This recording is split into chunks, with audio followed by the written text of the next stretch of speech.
Hello बच्चों, स्वागत है आपका हमारे YouTube channel science online classes में। तो हम पढ़ रहे थे चैप्टर नंबर 9 लाइट, जिसमें से अपन ने परावर्तन पढ़ा, गोलीय दर्पण पढ़ा, प्रकाश क्या होता है वो पढ़ा। आज हम पढ़ेंगे कार्तीय चिन्ह परिपाटी, साइन कन्वेंशन।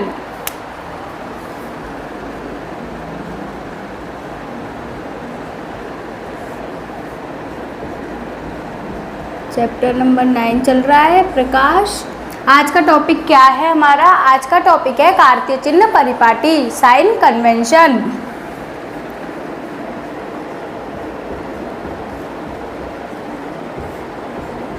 कार्तीय चिन्ह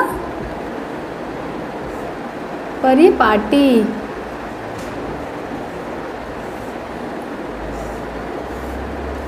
तो ये कार्तीय चिन्ह परिपाटी होती क्या है, साइन कन्वेंशन होता क्या है? जैसे हमें रोड पर चलने के लिए जैसे लाइटें होती हैं, रेड, ग्रीन और येलो जो लाइट होती है उनकी हमें पालना करनी पड़ती है। उसी प्रकार हमें दर्पण में वस्तु की जो दूरी होती है उसको मापने के लिए कार्तीय चिन्ह परिपाटी का प्रयोग किया जाता है, साइन कन्वेंशन का प्रयोग किया जाता है। अब हम समझेंगे कि कार्तीय चिन्ह परिपाटी क्यों उपयोग में ली जाती है। कि दर्पण में दूरियों को, पॉजिटिव तथा नेगेटिव दूरियों को मापने के लिए जिस पॉजिटिव तथा नेगेटिव साइन का प्रयोग किया जाता है, दर्पण में दूरियों को मापने के लिए पॉजिटिव तथा नेगेटिव साइन का प्रयोग करना ही साइन कन्वेंशन कहलाता है, चिन्ह परिपाटी कहलाती है। जैसे साइन कन्वेंशन,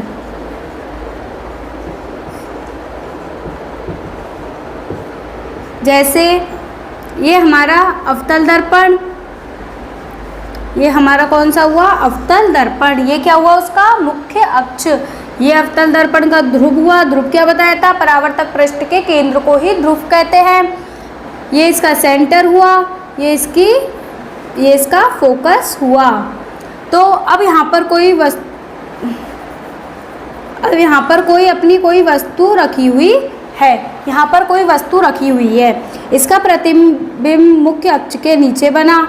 इसका प्रतिबिंब कहाँ बना? मुख्य अक्ष के नीचे। तो क्या हुआ कि अब यहाँ से कोई एक आपतित किरण आई, आपतित किरण आ रही है। तो कार्तीय चिन्ह परिपाटी क्या कहती है? कार्तीय चिन्ह परिपाटी का मतलब है कि जो वस्तु की जो दूरी है, पोल से, दर्पण से जो वस्तु की जो दूरी है, सभी दूरियां कहाँ से नापी जाएंगी? दर्पण से। वस्तु की दूरियां हो चाहे प्रतिबिंब की दूरी हो, वो कहाँ से नापी जाती है? वो हमेशा दर्पण से, मतलब पोल से ही नापी जाती है। पोल से ही नापी जाएंगी सभी दूरियां। कैसे नापी जाएंगी? फर्स्ट रूल क्या हुआ इसका कार्तीय चिन्ह परिपाटी का? कि सभी दूरियां दर्पण से नापी जाएंगी या फिर उसके पोल से ही नापी जाएंगी। और सेकंड रूल क्या हुआ? सेकंड रूल क्या हुआ इसमें? कि आपतित किरण की दिशा, आपतित किरण की दिशा में, ये आपतित किरण की दिशा इधर की हो रही है, ये कौन सा साइड हुआ? Left hand side. और ये कौन सा हुआ? Right hand side. तो आपतित किरण की दिशा किधर की ओर जा रही है? राइट हैंड साइड की ओर। जैसे देखो वस्तु से प्रकाश निकल रहा है, ये इससे दर्पण से टकराया तो ये किधर की ओर जा रहा है? राइट हैंड साइड की ओर जा रहा है। तो आपतित किरण की दिशा में मापी गई जो सभी दूरियां होंगी वो कैसी होंगी? पॉजिटिव, मतलब धनात्मक। वो सभी दूरियां कैसी ली जाएंगी? धनात्मक ली जाएंगी। और आपतित किरण की अपोजिट दिशा में, विपरीत दिशा में जो दूरियां मापी जाएंगी वो कैसी होंगी? नेगेटिव, यानी ऋणात्मक। तो फर्स्ट रूल क्या हुआ कि वस्तु या फिर प्रतिबिंब की जो दूरियां होंगी वो कहाँ से नापी जाएंगी? दर्पण से या फिर उसके पोल से। और दूसरा रूल क्या हुआ कि आपतित किरण की दिशा में आने वाली जो सभी दूरियां होंगी, आपतित किरण की दिशा में मापी गई जो दूरियां होंगी वो क्या होंगी? पॉजिटिव। और आपतित किरण के अपोजिट दिशा में, जो अपोजिट डायरेक्शन में जो मापी गई जो दूरियां होंगी, इधर की साइड जो मापी गई जो दूरियां होंगी वो क्या होंगी? सब नेगेटिव। क्या होंगी? नेगेटिव।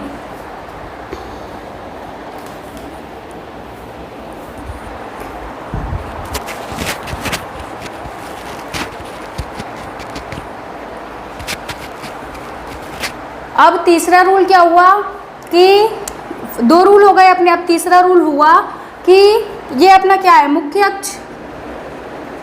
ये क्या हुआ? अपना मुख्य अक्ष। क्या हुआ? मुख्य अक्ष। तो मुख्य अक्ष के लंबवत ऊपर की ओर जो सभी दूरियां होंगी, मुख्य अक्ष के लंबवत, यानी ये लंबवत है, इधर मुख्य अक्ष के लंबवत ही तो रखी जाएंगी सभी वस्तुएं। तो मुख्य अक्ष के लंबवत जो के ऊपर, मुख्य अक्ष के ऊपर लंबवत जो भी सभी दूरियां होंगी वो कैसी होंगी, पॉजिटिव भी होंगी। और मुख्य अक्ष के नीचे यानी जो सभी दूरियां होंगी वो कैसी होंगी, सभी दूरियां ऊपर तो पॉजिटिव होंगी और मुख्य अक्ष के नीचे सभी दूरियां कैसी हो जाएंगी, नेगेटिव। तीसरा रूल क्या हुआ, मुख्य अक्ष के लंबवत सभी दूरियां पॉजिटिव होती है और नीचे मुख्य अक्ष के जो नीचे होंगी वो सभी दूरियां नेगेटिव मानी जाएंगी। तो 3 रूल हो गए। और जो वस्तु होगी वो हमेशा दर्पण के बाईं ओर रखी जाएगी, लेफ्ट हैंड साइड में ही अपनी वस्तु रखी जाएगी। तो क्या क्या रूल हुए कि सभी दूरियां कहाँ से नापी जाएंगी, सभी दूरियां हमेशा दर्पण से ही नापी जाएंगी, उसके दर्पण के पोल से ही नापी जाएंगी। दूसरा रूल क्या हुआ कि आपतित किरण की दिशा में मापी गई जो दूरियां होंगी वो पॉजिटिव होंगी और साइड और अपोजिट डायरेक्शन में मापी गई जो दूरियां होंगी वो नेगेटिव होंगी। और तीसरा रूल क्या हुआ, मुख्य अक्ष के लंबवत ऊपर की ओर सभी दूरियां पॉजिटिव होती हैं। और फोर्थ रूल क्या हुआ कि अपन जो वस्तु रखेंगे वो हमेशा दर्पण के लेफ्ट हैंड साइड यानी बाईं ओर हमेशा वस्तु को रखा जाएगा। अभी अपना कौन सा दर्पण था, अवतल दर्पण। कौन सा दर्पण है, कॉनकेव मिरर, अवतल दर्पण। ये कौन सा था, अवतल दर्पण। अब ये है अपना उत्तल दर्पण। उत्तल दर्पण में पॉलिश कहाँ होती है, अंदर की ओर। और ये उत्तल दर्पण का क्या हुआ, मुख्य अक्ष। क्या हुआ, मुख्य अक्ष, प्रिंसिपल एक्सिस। ये कौन सा हुआ, उत्तल दर्पण। उत्तल दर्पण में पॉलिश अंदर की ओर और अवतल दर्पण में पॉलिश बाहर की ओर। तो अब देखो हम देखते हैं इसमें अब हम अवतल दर्पण में क्या लेके चलते हैं कि हाँ दर्पण से वस्तु की जो दूरी होती है उसे अपन प्रेजेंट करते हैं यू से। दर्पण से वस्तु की दूरी, दर्पण से वस्तु की दूरी क्या होती है, यू से लिखते हैं उसे अपन। दर्पण से वस्तु की दूरी, दर्पण से वस्तु की जो दूरी होती है वो क्या होती है, u। और दर्पण से प्रतिबिंब की दूरी जो होती है वो होती है v। क्या होती है, v। और अपन वक्रता त्रिज्या जानते ही हैं r। और h क्या होती है, वस्तु की ऊंचाई या लंबाई। और क्या हुआ, और एक है अपनी फोकस दूरी। क्या होती है, फोकस दूरी क्या होती है, दिख नहीं रहा है यहाँ पर,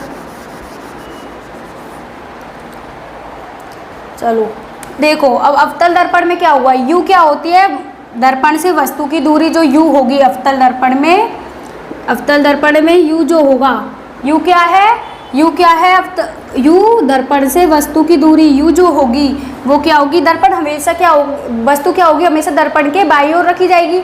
तो ये जो होगी, जो दर्पण की ये जो होगी दर्पण से वस्तु की दूरी, इसको u कहते हैं। ये क्या होगी, हमेशा नेगेटिव।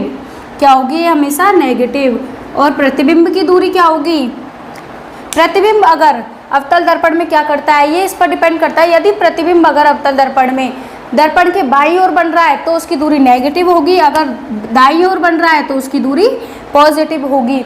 मतलब ये प्लस के नेगेटिव और पॉजिटिव दोनों हो सकती है। और क्या था, फोकस दूरी क्या होगी, अवतल दर्पण में फोकस दूरी क्या होती है, परावर्तक पृष्ठ और फोकस के मध्य की दूरी को क्या कहते हैं, फोकस दूरी। ये कौन सी साइड है, लेफ्ट हैंड साइड। तो लेफ्ट हैंड साइड में क्या होती है, नेगेटिव। क्या होती है फोकस दूरी, नेगेटिव। और वक्रता त्रिज्या, वक्रता त्रिज्या क्या होगी, वक्रता त्रिज्या भी इधर ही है। वक्रता त्रिज्या पोल और सेंटर के बीच की दूरी क्या होती है, ध्रुव और केंद्र की, वक्रता केंद्र की दूरी को क्या कहते हैं, वक्रता त्रिज्या। ये किधर है, लेफ्ट हैंड साइड में, अवतल दर्पण के लेफ्ट हैंड साइड में। तो ये भी क्या होगी, नेगेटिव। और वस्तु की ऊंचाई h, h क्या मानी जाएगी, h यदि वस्तु यदि मुख्य अक्ष के ऊपर है तो वस्तु की ऊंचाई या लंबाई पॉजिटिव, यदि नीचे है तो नेगेटिव। तो ये क्या हुआ, u v f और r h ये क्या होते हैं, नेगेटिव पॉजिटिव इस प्रकार लिए जाते हैं। u क्या हुआ, वस्तु की दूरी, v क्या हुआ, प्रतिबिंब की दूरी, f क्या हुआ, फोकस दूरी, पोल और फोकस के बीच की दूरी, r क्या हुआ, वक्रता त्रिज्या, और h क्या हुआ, वस्तु की ऊंचाई या लंबाई। तो ये हो गया अपना अवतल दर्पण में किस प्रकार ली जाती है। उत्तल दर्पण की बात करते हैं। उत्तल दर्पण में यू वस्तु, ये हुआ उत्तल दर्पण का पोल, ये क्या हुआ एफ फोकस, ये हुआ उसका सेंटर। तो पोल और इसके बीच की दूरी फोकस दूरी, पोल और वक्रता केंद्र की दूरी वक्रता त्रिज्या। तो उत्तल दर्पण में यू तो हमेशा क्या होगा, वस्तु तो हमेशा लेफ्ट हैंड साइड में ही रखी जाती है, बताया था हमने। ये लेफ्ट हैंड साइड, ये राइट हैंड साइड, दर्पण का ये बायां भाग, ये दर्पण का दायां भाग। तो यू क्या होता है, उत्तल दर्पण में वस्तु हमेशा दाईं ओर रखी जाएगी। तो यू क्या लेंगे इसमें पॉजिटिव, और वी क्या लेंगे इसमें जो प्रतिबिंब बनेगा, उत्तल दर्पण में जो प्रतिबिंब बनेगा वो हमेशा दर्पण के दाईं ओर बनेगा। तो इसमें जो वी लेंगे वो क्या होगा, यू क्या होगा इसमें, यू तो नेगेटिव, वी पॉजिटिव। आर भी किधर है, आर वक्रता त्रिज्या राइट हैंड साइड में, ये पॉजिटिव, और फोकस दूरी ये भी पॉजिटिव, और एच भी पॉजिटिव, क्योंकि इसमें हमेशा सीधा प्रतिबिंब बनेगा। तो इसमें बस यू यानी जो वस्तु की जो दूरी होगी वो ही नेगेटिव होगी और सब पॉजिटिव। और अवतल दर्पण में क्या होगा, यू नेगेटिव, वस्तु बाईं ओर रखी जाती है, आर तो नेगेटिव होता ही है, इसमें वक्रता त्रिज्या और फोकस दूरी बाईं ओर होते हैं अवतल दर्पण में। तो ये तो क्या होंगे नेगेटिव, और वी और एच ये उस पर डिपेंड करता है प्रतिबिंब कहाँ बन रहा है और कैसा बन रहा है। तो ये था कार्तीय चिन्ह परिपाटी अवतल दर्पण में और उत्तल दर्पण में।